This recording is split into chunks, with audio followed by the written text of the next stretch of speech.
आज ये बढ़िया भजन है 74 नंबर का।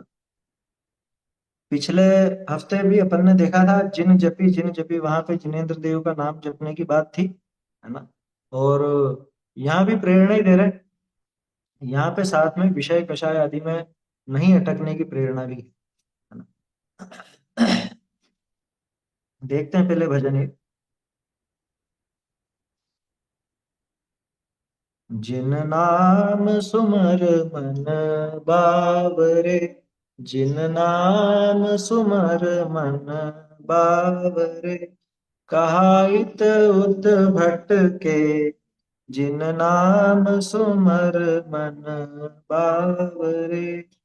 विषय प्रगट विष बेल है, इनमें जिन अटके, विषय प्रगट विष बेल है, इनमें जिन अटके, जिन नाम सुमर मन बावरे, कहा इत उत भटके। दुर्लभ नर भव पाय के, नग सो मत पटके। दुर्लभ नर भव पाय के, नग सो मत पटके। फिर पीछे पछताए गो, अवसर जब सटके। जिन नाम सुमर मन बावरे, कहा इत उत भटके। एक घड़ी है सफल जो, प्रभु गुण रस गट के। एक घड़ी है सफल जो, प्रभु गुण रस गट के।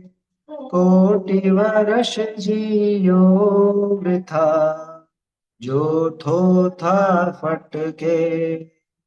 जिन नाम सुमर मन बावरे, कहा इत उत भटके।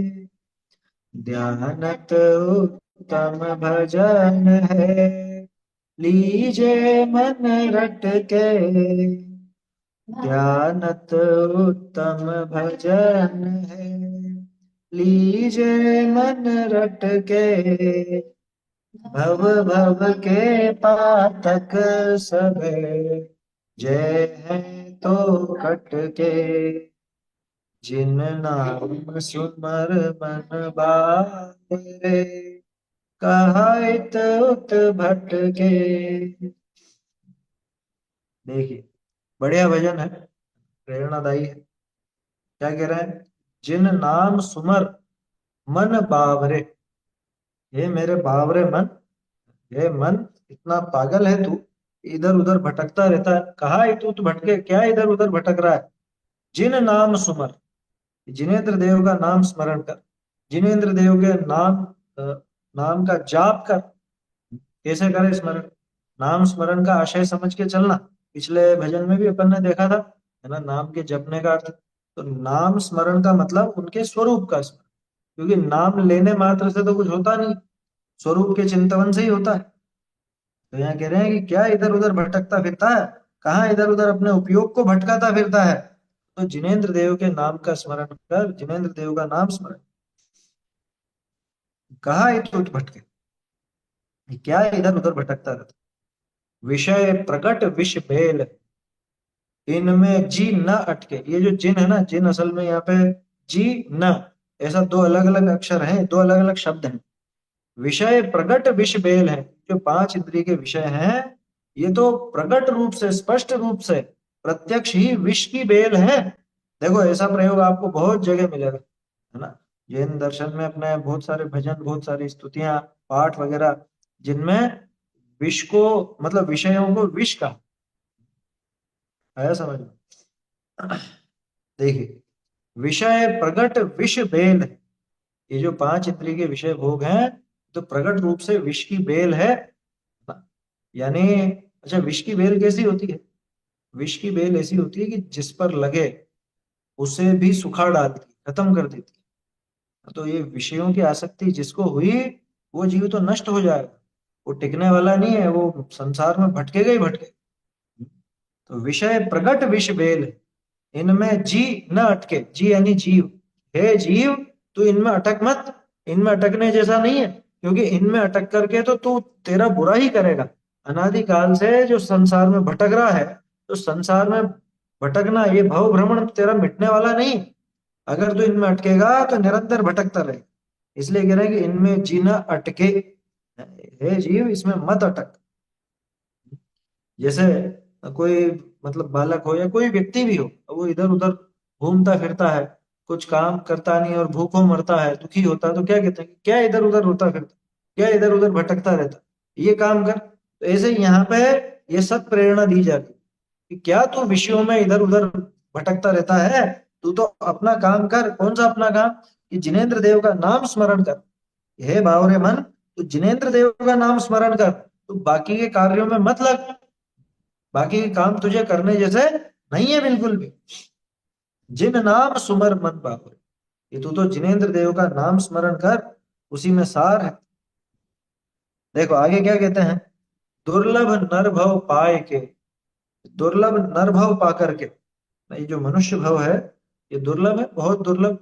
इसकी चर्चा कई जगह आती है। टोडर मल जी ने तो बहुत अच्छे ढंग से सम्यक ज्ञान चंद्रिका की पीठिका में दिखा रखा है क्या, कि ये जो मनुष्य भव है ये कितना दुर्लभ है, ये अवसर पाना महादुर्लभ। कैसे दुर्लभ है? उन्होंने कहा द्रव्य से, क्षेत्र से, काल से, भाव से, चारों तरह से ये मनुष्य भव अत्यंत दुर्लभ। द्रव्य अपेक्षा देखो, यानी मनुष्यों की अगर संख्या भी देखोगे, तो मनुष्यों की संख्या विश्व में सबसे कम है ना। तीन लोक में देखो तो सबसे कम मनुष्य गति के जीवों की संख्या। देव भी असंख्य है, नार की भी असंख्य है, और तिर्यंच तो अनंत अनंत है, क्योंकि निगोदिया भी तो तिर्यंच में ही है। और संगी पंचेंद्रीय जीवों के बारे में भी देखोगे तो बहुत तरह की प्रजातियां हैं, कई प्रकार के हैं तिर्यंच।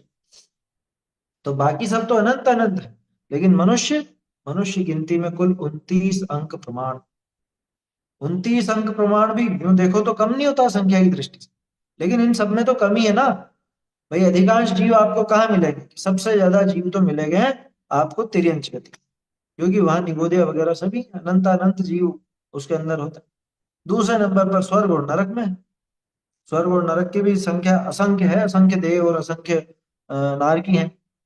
मनुष्य, ये मनुष्य संख्यात में है, सबसे कम है मनुष्य, ठीक है ना। तो द्रव्य अपेक्षा मनुष्य सबसे कम, और उसमें भी अगर देखा जाए तो मनुष्य भाव जिनको मिल भी जाता है, तो आयु मिल जाना मामूली बात नहीं। हम्म, यानी कि बहुत से तो पेट में ही मर जाते हैं, अपर्याप्तक दशा में मर जाते हैं, तो मनुष्य भाव समाप्त वहां पर। तो संख्या बहुत कम है। जैसे अपन लोग बैठे हुए हैं चर्चा कर रहे हैं, ऐसी इतनी आयु को पाया कि जिसमें थोड़ी बहुत समझ आ सके, है ना, चर्चा वगैरह का योग बन सके, ऐसी आयु मिलना तो बहुत कम को होता है। समझ में आ रही है बात? तो द्रव्य अपेक्षा सबसे ज्यादा दुर्लभता है नरभव, नरभव की। क्षेत्र अपेक्षा देखो तो ये मनुष्यों का क्षेत्र भी सीमित है, सबसे ज्यादा सीमित है मनुष्यों का क्षेत्र। ऐसा कि मनुष्य 2.5 द्वीप से बाहर मिलेंगे ही नहीं, जो भी मिलेंगे 2.5 द्वीप में मिलेंगे, और 2.5 द्वीप में भी जमीन पे ही मिलेंगे। समुद्र का जबकि आकार बहुत है ना, समुद्र के अंदर मिलेंगे ही नहीं। समझ में ही बात? 2.5 द्वीप के अंदर 2 समुद्र आ जाता है, तो यूं देखो तो जमीन ज्यादा है। क्या कहा? हाँ, सर्वार सिद्धि के जो देव हैं उनकी संख्या भी गर्भज मनुष्यों से ज्यादा है। अब बोलो क्या करो? उनकी संख्या भी गर्भज मनुष्यों से ज्यादा, इतने इतने देव हैं। अब यहाँ ये सोचने की बात है कि क्षेत्र अपेक्षा भी सबसे ज्यादा दुर्लभता मनुष्य की, क्योंकि 2.5 द्वीप के बाहर मनुष्य जा नहीं सकता, मिलता ही नहीं। तिर्यंच, ये तिर्यंच पूरे मध्य लोक में पाए जाते हैं, और अगर एक इंद्रिय की बात करो, मतलब एक इंद्रिय निगोदिया की बात करो, तो पूरे 3 लोक में पाए जाते हैं। तिर्यंच गति का प्रसार पूरे 3 लोक, और संगी पंचेंद्रिय भी देखो तो बीच का जो मध्य लोक है उसमें पाए जाते हैं। और यहाँ मनुष्य, ये मनुष्य तो बस 2.5 द्वीप के अंदर है ना, मतलब 3 द्वीप और 2 समुद्र, और समुद्रों में तो एकाएक कोई रहता नहीं है, मनुष्य। इसके बाद काल अपेक्षा देखो तो मनुष्य पने का जो काल है, यानी उसकी जो आयु है, वो भी कम ही है। कितनी अधिक से अधिक। उत्तम भोग भूमि की अपेक्षा देखो तो 3 पल्ले, उत्तम भोग भूमि की अपेक्षा, तो वो कितने से होता है। और कर्म भूमि की अपेक्षा देखो तो अधिक से अधिक 1 कोटि पूर्व, 1 करोड़ पूर्व, अधिक से अधिक। और आज के युग में देखो तो हमारे समय में तो 100 साल भी जी जाए तो बहुत होता। 120 बताते हैं वैसे, 120 पंचम काल की आयु। हालांकि कुछ एक अपवाद ऐसे भी देखने को मिले जो 120 से ज्यादा भी जिए बताते हैं, है ना। लेकिन तो भी कितना, कितना जी लेंगे, अभी कितना जी लेंगे। और छठे काल की तो बात ही निराली है, वहां तो 20 साल की उत्कृष्ट आयु बताई गई है। हम्म। तो काल अपेक्षा भी मनुष्य पना सबसे ज्यादा दुर्लभ। और भाव कि मनुष्य पर्याय पाने लायक भाव बहुत कम के पाए जाते हैं। उस तरह के भाव ही नहीं होते, है ना। मतलब सीधे शब्दों में कहूँ तो मनुष्योचित भाव नहीं, जिससे ये वापस मनुष्य बन सके, ऐसे भाव नहीं होते। या आप कैसे कह सकते हो कि मनुष्य लायक भाव भी बहुत कम के होते हैं। यार अगर बहुत ज्यादा के होते तो संख्या ज्यादा दिखती ना, संख्या कमी तो दिख रही है मनुष्यों की। सोचो, चारों गतियों में से जीव निकल करके मनुष्य में आते हैं, चारों गतियों से आ सकते, लेकिन फिर भी 29 अंक प्रमाण संख्या है बस। हम्म, ये विचारने की बात है। तो इसका मतलब भाव से भी वो दुर्लभ है। तो ऐसा दुर्लभ नरभव पाए के, ऐसा जिसकी बहुत दुर्लभता है। अभी अपन ने आगे की दुर्लभता नहीं देखी, अभी तो सिर्फ ये मनुष्य बन के पैदा होने जितनी बात करी। इसके आगे तो और है क्या, उत्तम कुल पाना और सुसंगति पाना है, ये सब बहुत दुर्लभ है। एक निरोग शरीर मिल जाना ये मामूली बात नहीं। बोलो। तो जब संख्या निश्चित होगी, 29 अंक प्रमाण है मनुष्य की, तो फिर वो हम्म। उस हिसाब से भाव भी नहीं होंगे उनके। हाँ नहीं होंगे ना तो। तो भाव करना चाहे तब भी नहीं होंगे, वो संख्या तो 29 अंक प्रमाण ही है। हाँ तो कर ही नहीं सकता ना वो। आप उल्टा ले रहे हो इसको, अपन यूं भी तो कह सकते हैं कि इतने लोग भाव ही नहीं करते, इतने ही जीव भाव करते हैं मनुष्य बने के जो 29 अंक प्रमाण जितने ही हो पाते। कोई संख्या किसी ने निश्चित थोड़ी ना करी है कि भाई इतने हैं इस वजह से इतने ही लोग भाव कर सकेंगे, ऐसा नहीं। इतने ही जीव वो पुरुषार्थ कर पाते हैं इसलिए उनकी संख्या है। नहीं, जैसे अभी मोक्ष की भी है कि इतने मोक्ष जाएंगे और इतने से विदेश वहां जाएंगे, नरक में जाएंगे, निगोद में जाएंगे, जैसे तो सारी निश्चित है, हम्म। तो उसी अनुसार उनके भाव होते होंगे। तो निश्चित करी किसने, निश्चित किसने करी। पंचम काल में मोक्ष नहीं होता, पंचम काल थोड़े ना रोक रहा है। जीव ही पुरुषार्थ नहीं करते, यहाँ के जीव पुरुषार्थ नहीं करते इसलिए बोल दिया जाता है कि पंचम काल।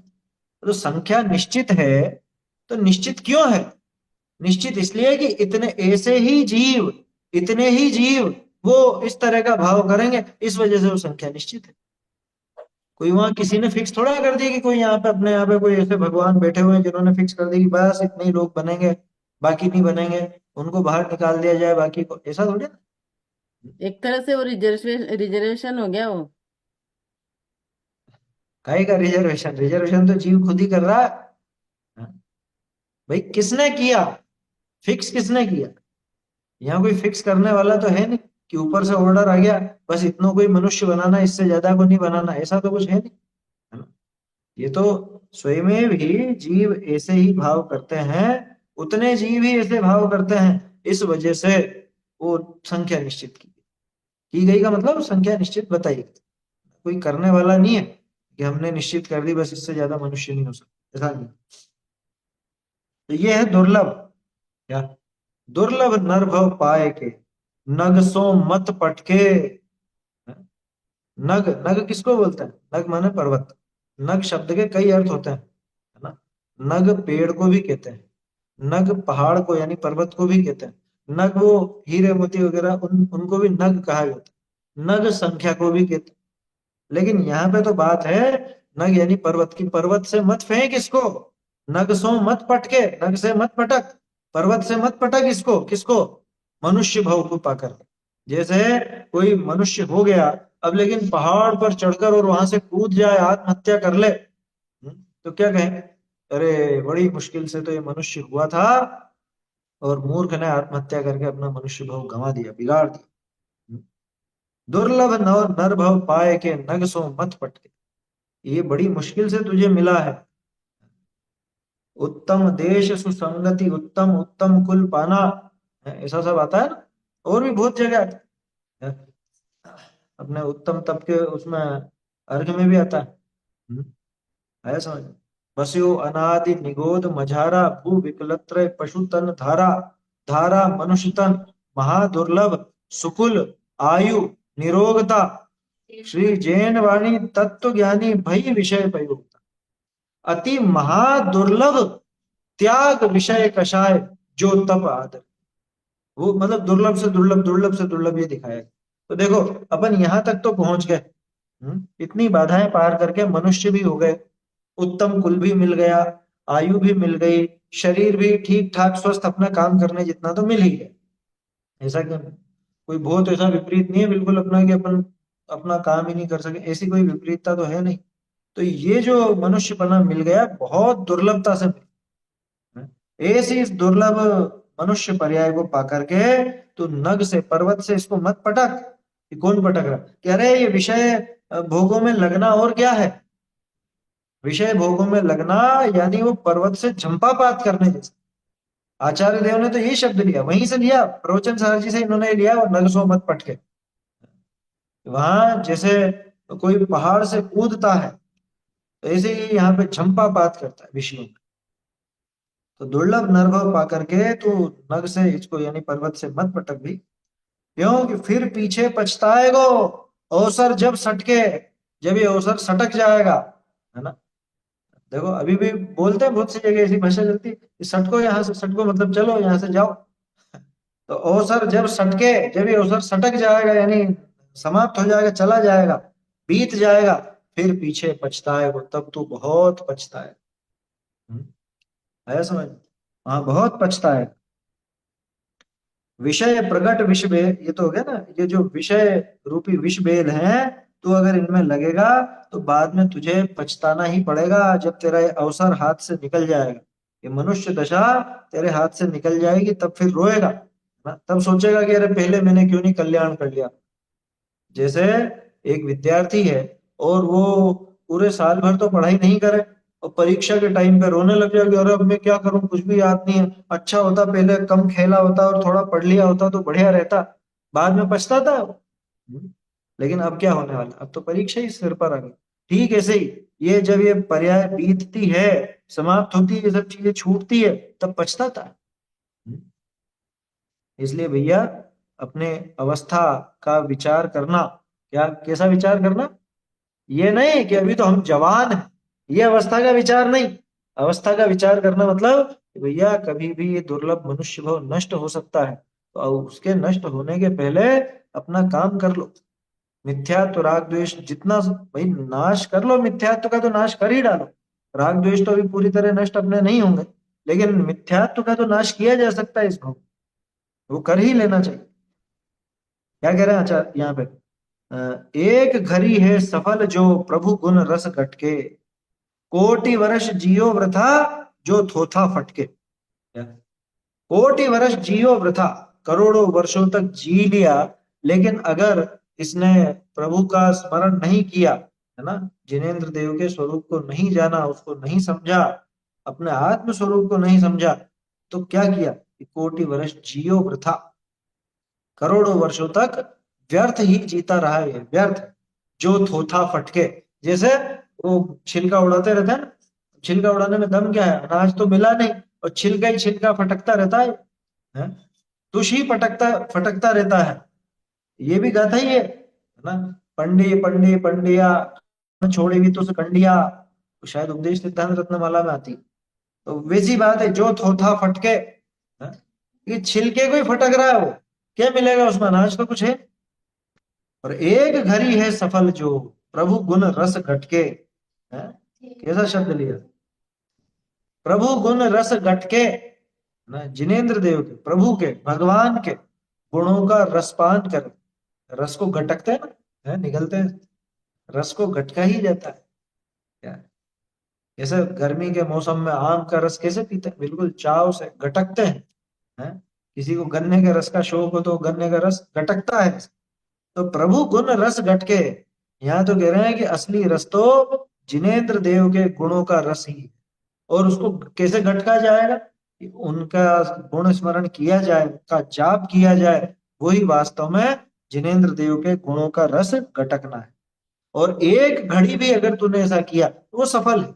और करोड़ों वर्षों तक जिए लेकिन ऐसा काम नहीं करे तो करोड़ों वर्ष तक का जीना बिल्कुल बेकार। जैसे कोई हो ना, 100 साल तक जिए लेकिन एक काम ढंग का नहीं किया पूरी जिंदगी में, तो क्या कहेंगे कि इसका तो बेकार है जीवन। और कोई युवा अवस्था में ही गुजर जाए लेकिन युवा अवस्था में उसने बहुत महान महान काम करे हो, तो क्या कहते हैं? इनका जीना सफल है। ठीक है, सही। एक घड़ी भी अगर तू सफल, एक घड़ी भी अगर तू प्रभु का गुणों का रसपान करता है ना, तो वो उनके गुण रस को घटकता है, वो सफल है। क्या? करोड़ों वर्षों की आयु से वो एक घड़ी की आयु हो, लेकिन अगर वो जिनेंद्र देव के स्मरण में बीते तो एक घड़ी की आयु ज्यादा श्रेष्ठ। ऐसा लौकिक में कहावत भी तो है कि जिंदगी बड़ी होनी चाहिए, लंबी नहीं। क्या क्या कहते हैं वो? कि जिंदगी लंबी नहीं होनी चाहिए, बड़ी होनी चाहिए। लंबी तो हो जो जितनी हो जाएगी कोई बड़ी बात नहीं, लेकिन बड़ी होनी चाहिए। लंबी का मतलब कि उम्र तो बहुत ज्यादा, लेकिन कोई बड़ा काम किया नहीं, कोई महान काम किया नहीं। तो जिंदगी लंबी चाहिए या बड़ी चाहिए? बड़ा काम करना है, बड़ी जिंदगी चाहिए, लंबी नहीं चाहिए, है ना? हाँ, कम उम्र में बड़े काम करने जैसी बात। हम्म। है ना? टोडरमल जी की आयु बहुत कम थी लेकिन कितना महान काम करके। एक घड़ी है सफल जो प्रभु गुण रस गटके, है ना? एक घड़ी भी अगर जिनेंद्र देव के गुणों का स्मरण करे। अच्छा, उनके गुणों के स्मरण से क्या होगा? जिनेंद्र देव के गुणों को जान करके समझ करके तो अपना अपने गुणों का स्मरण हो। और जब अपने गुणों का स्मरण करेगा तो अपने आप ही सम्यक दर्शन की प्राप्ति होगी। इसलिए वो एक घड़ी भी सफल है ना। बाबूजी तो कहते थे, एक पल भी जी मगर तू ताज बनकर जी। क्या? एक समय के लिए भी जिए लेकिन ताज बनकर के जी। कोटि वर्ष जियो वृथा जो थोथा फटके। और अपने और भी तो हैं इस तरह के। कोटि जन्म तप तपे लेकिन ज्ञान बिन कर्म शरज किसी काम का नहीं हुआ। अपने पाहुड़ में गाथाएं हैं तो अष्ट पहुड़ में भव सहस्र कोटि ही, इस तरह की गाथाएं हैं, है ना? और देखो क्या कह रहे हैं दयानंद राय जी, यहाँ प्रेरणा दे रहे हैं। दयानंद उत्तम भजन है, लीजे मन रटके। दयानंद राय जी कह रहे हैं कि ये जो भजन है जिनेंद्र देव का गुण स्मरण है, बहुत उत्तम है। लीजे मन रटके, हे मन, हे मेरे बावरे मन, तू निरंतर इस भजन को लेना, रट करके लेना। ऐसा रटंत कर ले बिल्कुल, हमेशा उनका स्मरण होता रहे। भव भव के पातक सबे, जय हैं तो कटके। भव भव के पातक सबे, है ना? अनेक भव में जो पाप कमाया है, अनेक भव में जो, पातक का मतलब पाप, ये सारे के सारे पाप, देखो, जन्म जन्म के किए पाप, ओ बंधन कोटि कोटि भव के, है? आता है उसमें दर्शन पाठ के अंदर आता है। हाँ, जन्म मृत्यु ओ जरा रोग सब कट जाते बिन दर्शन से। ऐसा है। तो भव भव के पातक सबे, भव भव के जितने भी पाप हैं, जे हैं तो कटके, ये कटके चले जाएंगे, समाप्त हो जाएंगे, कट जाएंगे। तेरे सारे पाप काटने के लिए ये जिनेंद्र देव का उत्तम भजन है। इसलिए यहाँ पे कह रहे हैं, हे मेरे मन, हे बावरे मन, तू क्या इधर उधर भटकता है?